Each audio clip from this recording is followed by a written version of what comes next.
Black Wall Street, Greenwood, Oklahoma.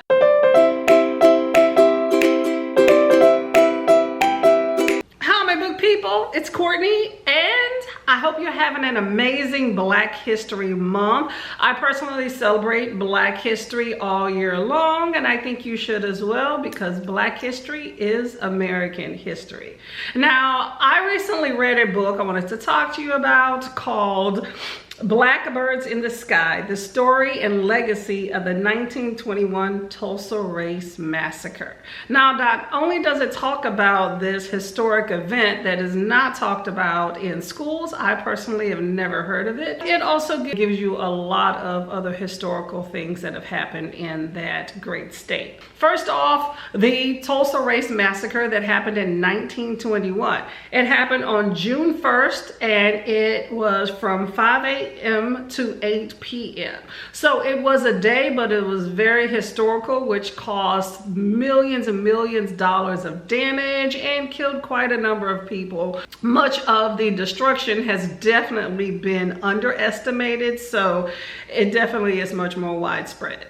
Why did it start? It started because you had a young man named Dick Rowland, a young Black man, that basically tripped going into an elevator. Now, all the events and the connections between him and the resulting white woman that accused him of attacking her, we don't really know. All I know is that this man was put into a jail, and instead of letting due process run its course, a white mob came to the jail and was basically threatening to take him out and lynch him, which was a very, very common practice during that time period. A neighboring community in Tulsa, Oklahoma called Greenwood. Now, Greenwood is a small neighborhood. It was a for us, by us, a very affluent Black neighborhood in Tulsa, Oklahoma. You know, you have a lot of wealth. They called it the Black Wall Street.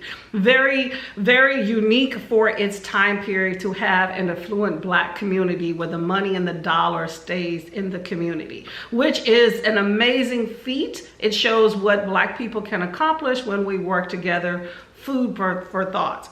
So you had people from this neighboring town that was like, you know what, we're going to go and protect this man. So they went down to the jailhouse and were definitely, you know, turned away. So things happened, mobs got bigger on both sides.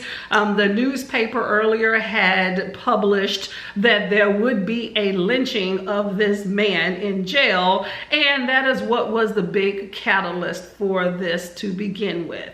So in the end, you had this white mob that was in the thousands, went into this affluent Black community and utilized this one incident as an excuse to basically burn down this entire community, basically to keep people from succeeding.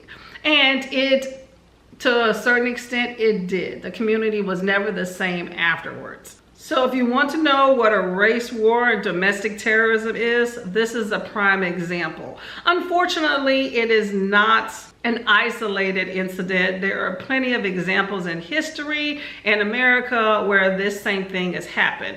This one's very much historic because it was such an affluent Black community that had built itself up self-contained, and you don't see that very often even today. What I thought was very interesting is that this riot was actually blamed on the Black men in the community because they went down to the jail and protected the young man.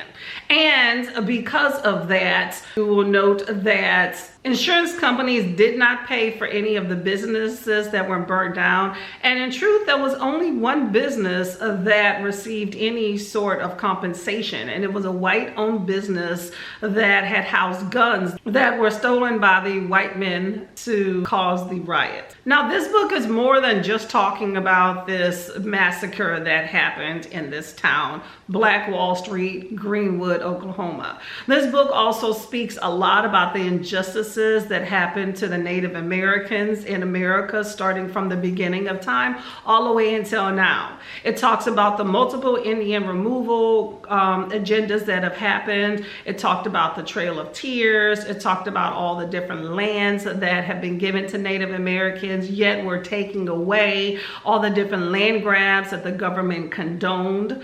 It spoke about how Native American culture was basically promoted to be destroyed. The language, the customs, the traditions, the belief systems, and how white Europeans actually were encouraging Native Americans to themselves get enslaved African Americans too.